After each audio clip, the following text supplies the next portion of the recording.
आणि कोल्हापूर हे बेंगलोर, चेन्नई, मुंबई, पुणे यांच्या पंक्तीत जाऊन बसले आणि हा व्यक्ती हा पांडू अजून डोंगरावर जाऊन बसलाय आणि हा पांडूला एक सवय आहे की काहीतरी रील करायचे, ते व्हायरल करायचे, मोठ्या प्रसिद्ध व्यक्तीवर काहीतरी बेछूट आरोप करायचे, खोटे नाटे आरोप करायचे आणि फुकट मिळणारी प्रसिद्धी घ्यायची, अशा व्यक्तीचा स्वभाव आहे आणि ते अतिशय वैफल्यग्रस्त व्यक्ती आहे. या वैफल्यग्रस्त व्यक्तीला, ह्या वैफल्यग्रस्त व्यक्तीने आणि त्याच्या अनेक अनुयायांनी राजेश क्षीरसागर साहेबांचा इतका बदनामीचा कळस केला, इतकी गलतची पातळीवर जाऊन राजेश क्षीरसागर यांची बदनामी केली.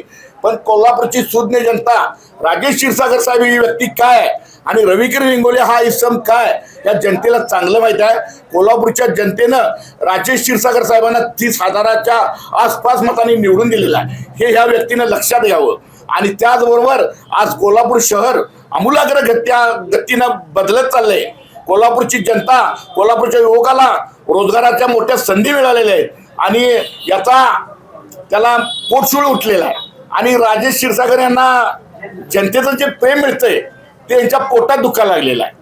आणि कोल्हापूर शहर चेन्नई, बेंगलोर, पुणे, मुंबई या पंक्तीला जाऊन बसणार आहे आणि यांनी काहीतरी आपल्या स्वभावात बदल करावा. आणि चांगल्या कामासाठी राजेश क्षीरसागर सर्वांनाच साथ देतात, पण हे असं पायात पाय घालायचं आणि बंद करावं. सूर्य हॉस्पिटलची सेवा तत्परतेची, आता उपलब्ध सुविधा कॅशलेसची.